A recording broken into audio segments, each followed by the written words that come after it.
Hey, welcome back to 10 and 2. Today I'm working on this 1971 Mercedes-Benz 300 SEL 3.5.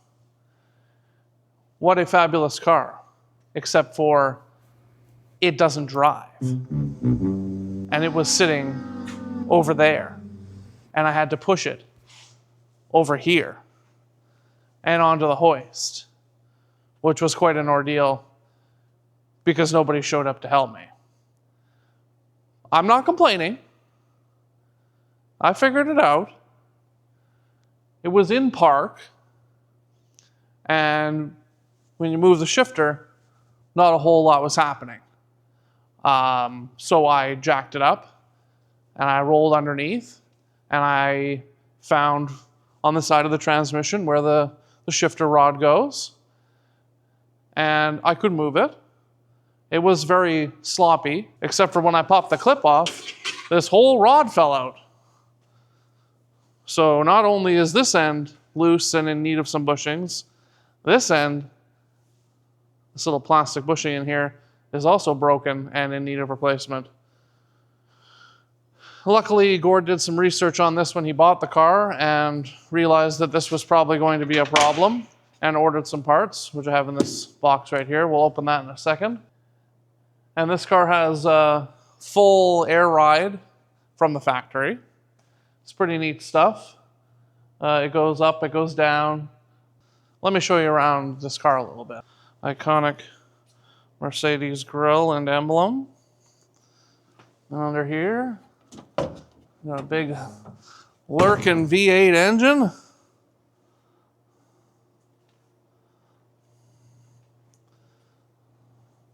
See, somebody's put a little bit of blue goo on these lightning cables here in an attempt to fix what some rodents may be damaged. This car has an abundance of horns. 1, 2, 3, 4. It's got all the horns.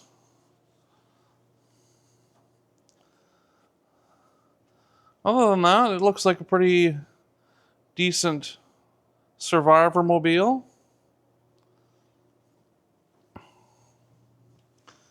On the inside, we've got the red gut. You see my seatbelt trick to keep the wheels from turning while I was trying to push it.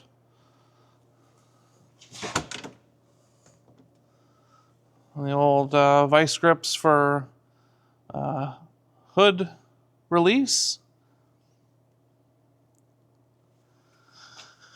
How many mileages do we got? We've got 98,519, and those are kilometers. How many miles is that? About 60,000. Is that all that this car has on it? 60,000? I'm not sure. It's tough to say.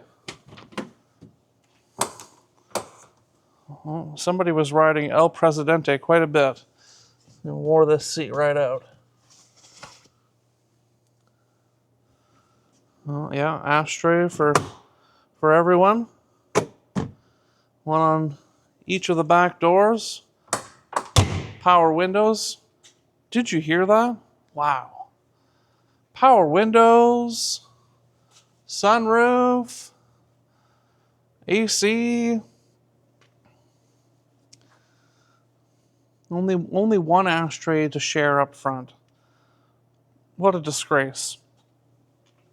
Listen to this door. Beautiful. They don't make them like this anymore, folks. They just don't. What does the 3.5 mean? It's probably the displacement of the engine and also the weight in tons. What do we got? What kind of junk we got in the trunk? Oh yeah, there's some junk in there. Somebody's just dropped a bunch of junk in here. I can light the situation a little for you.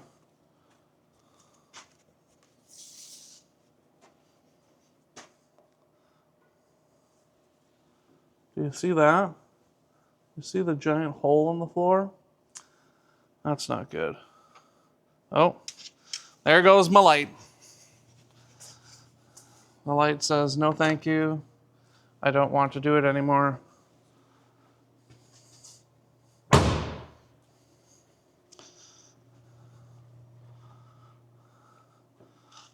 You see the plywood dash starting to come apart. More plywood here. It's definitely seen some wear and tear and abuse. The old plywood dash.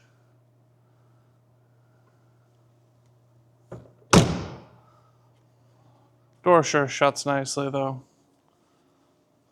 I wonder if I push the air knob now, if it will drop the car for you. Oh, I could just do it under the hood here.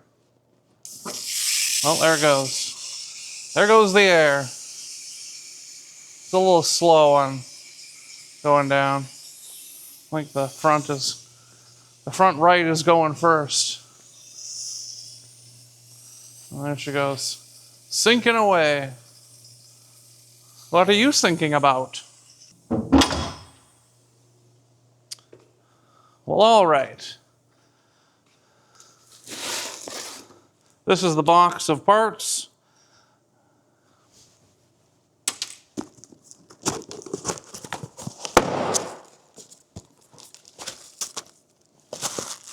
Mostly air, some box.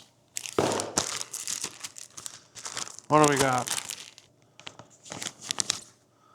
2 clips, just like this one. I'm not sure why those would wear out, but whatever. Some tough bags. Couple of these little Jimmy bushings.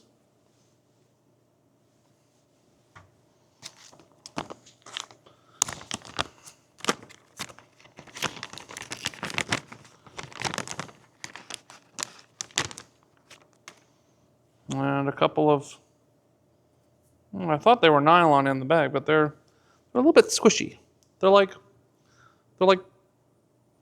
pineapple lifesavers, but smaller. No, I don't taste like pineapple. I'm not sure where any of this stuff goes because it doesn't look like anything that I have out here in my hand on the table. It's dirty. I don't like that. I'm not going to clean it. I'm just going to put gloves on. I don't know if Gord has decided on a nickname for this car yet. And in any case, he hasn't told me. So I'm going to name this car. I will call it Grey Poupon.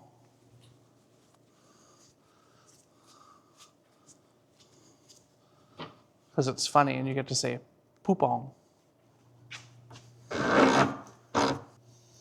Smash. Okay, does this fit in there? Not really. These don't fit either. Well, those just fall right through. Okay. I think these go in here. Well, if they do, it's a rather tight fit. Holy!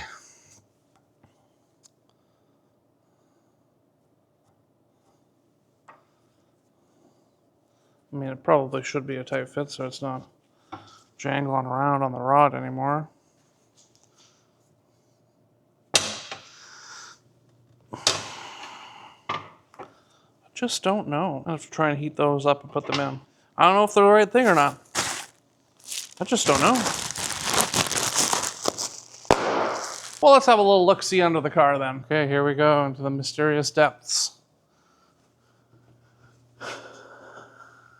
There's a transmission pan. A little wet. A little weepy. Here's our transmission shifter arm. And then it's got to go up to the column there, a little ball. You probably can't see it. A little ball stud up there that it's got to hook onto. What else do we see underneath this car? Lots of oil leaks. A great big oil pan. Some crustiness. Oh, there's some nice bright red fluid on this steering arm out of the steering box. Looks like it's got a brand new ride height valve there. See, the airbags are all cracking from age. Some exhaust. Look at this. Look at this hole in the exhaust here. Oh my. That muffler is toast.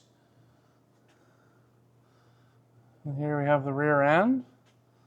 An interesting swing axle sort of thing going on here.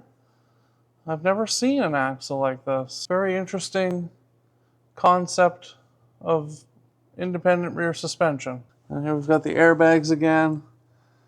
Pretty old and tired. Underside of the hole in the body there from the trunk.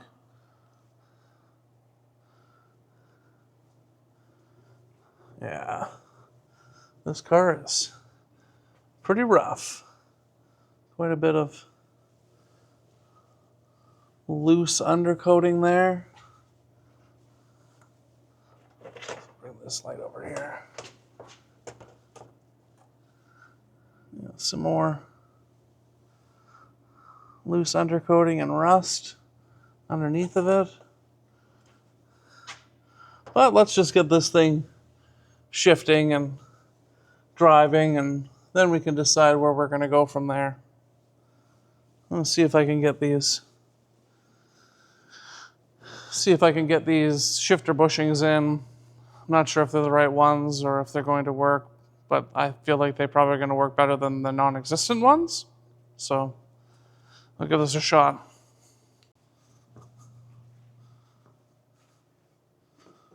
Well, let me tell you with certainty that these bushings, not the right bushings. Well, they're right for the transmission control lever on the transmission. This is the right bushing. This bushing, I don't even know what that's for. The clip, maybe the clip is right, but I reused the old one. What do I need a new clip for? Stealing my spotlight. So, yeah, I've got the rod on there. It's hanging on the ball. And then I've safety wired it for now, just so I can actually drive it off the hoist. But first, I'm going to check all the fluids. I'm going to change the brake fluid, flush the brake fluid, do a brake service because I noticed when I was pushing it that the front wheels don't like to turn very much. So I'm going to check the front brakes, make sure the calipers aren't seized, make sure there's still brake pads. It looks like somebody put new brake hoses at some point in its recent history. They don't look completely destroyed. And I'm going to check the back brakes, service them a little too. I noticed a little bit of clunk in the drive line, and it sounds like there's some U-joints or CVs or something at the rear wheels that are maybe a little bit loose. So I'll dig in there and I'll show you what I find behind the wheels.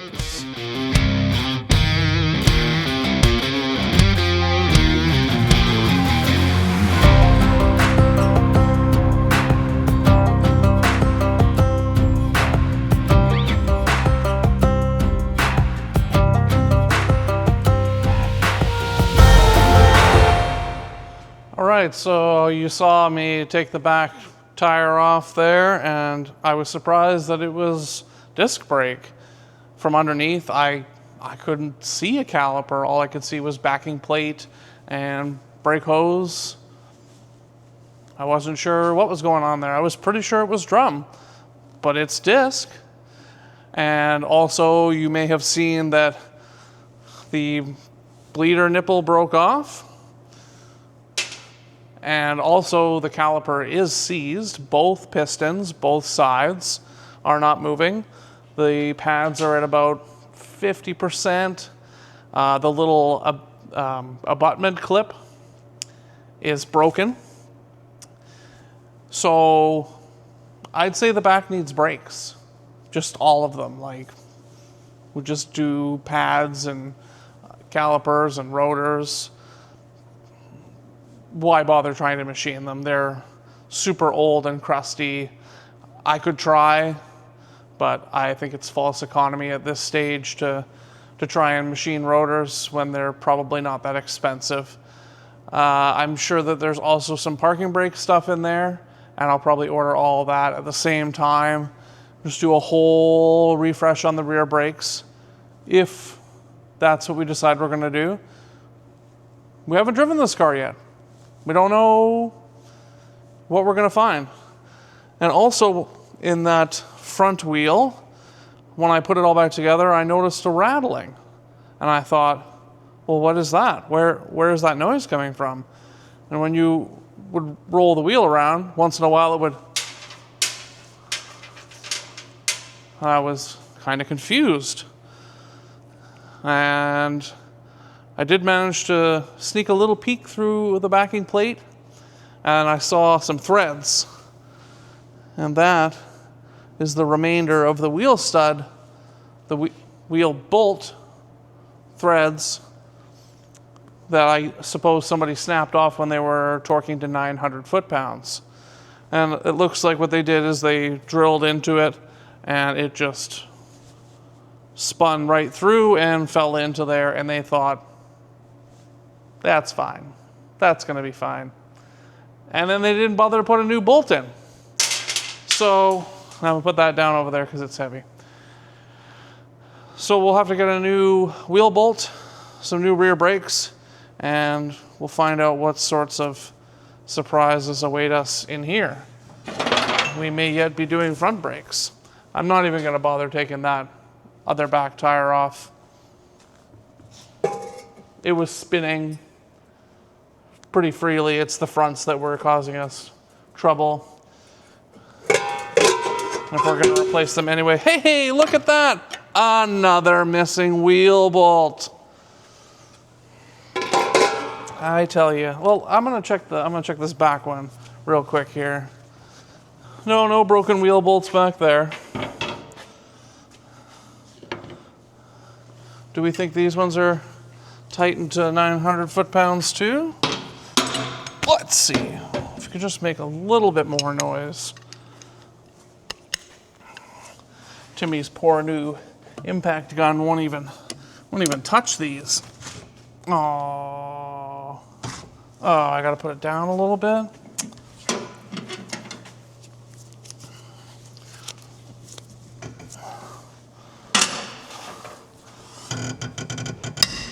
Wow.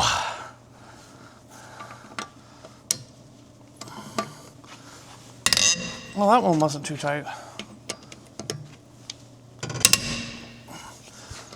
Or maybe they just tightened them this much to compensate for the missing one. Holy cow.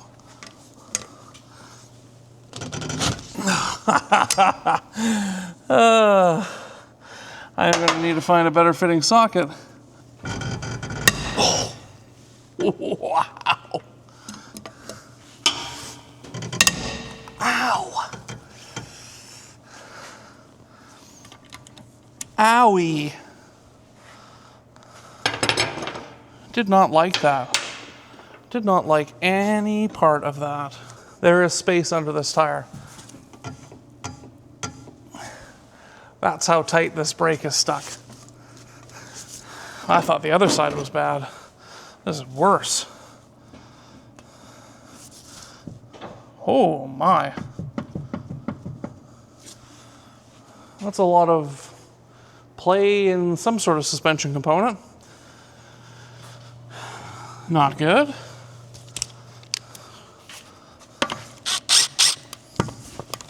Come on.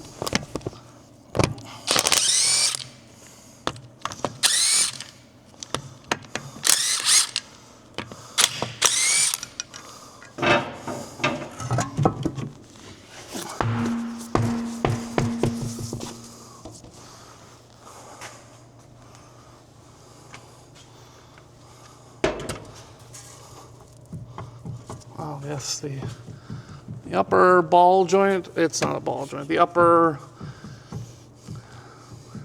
knuckle pivot bushing, he's blown. He's blown. It's real bad. I'm gonna show this to you. It's just wild. Look at that. Would you look at that? Just look at it. Just look at it.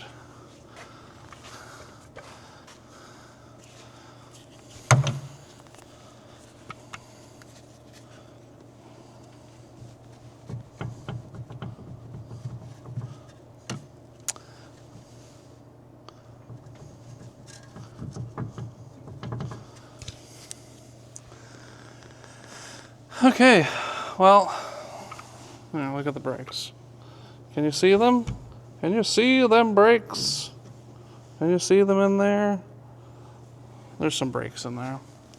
Trust me, I'm a professional. There's brakes in there. So I'm going to drive the pins out. This is a lot like the Ferrari calipers. The 2 pins and the abutment clip.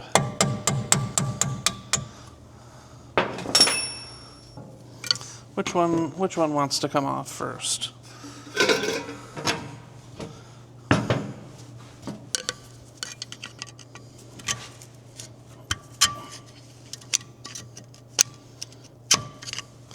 The top one. The top one is the winner. It gets to sit on the ground. Pretty crusty, still in one piece. Pin is really crusty. Looks like it's been at the bottom of the ocean. At least it came out without too much of a fight. Whoo, baby. Well, I think I'm just gonna wail on these pads and try and push the pistons back because we can't drive it like this. Time for a hammering montage.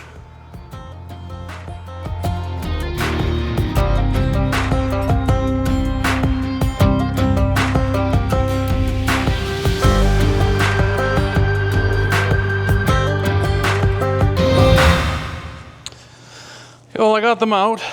You can see I cleaned them up a little bit.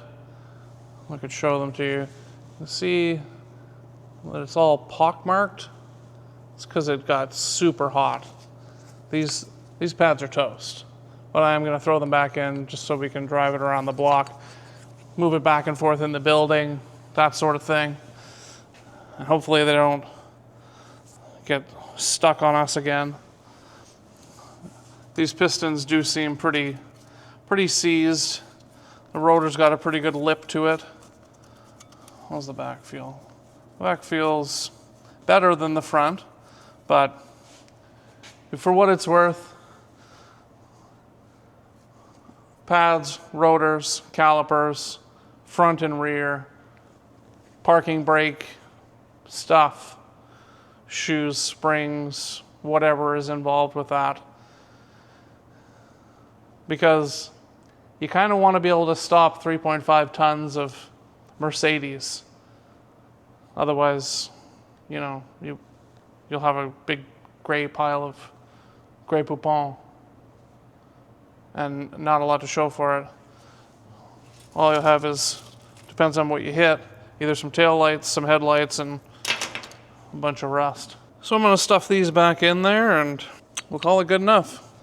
Okay. I'm going to clean this up and put the wheel back on and finish checking the other few things I haven't checked yet, like the transmission fluid, the rear end fluid, which I know is probably low because it's leaking pretty good. So I'll put you back on time lapse.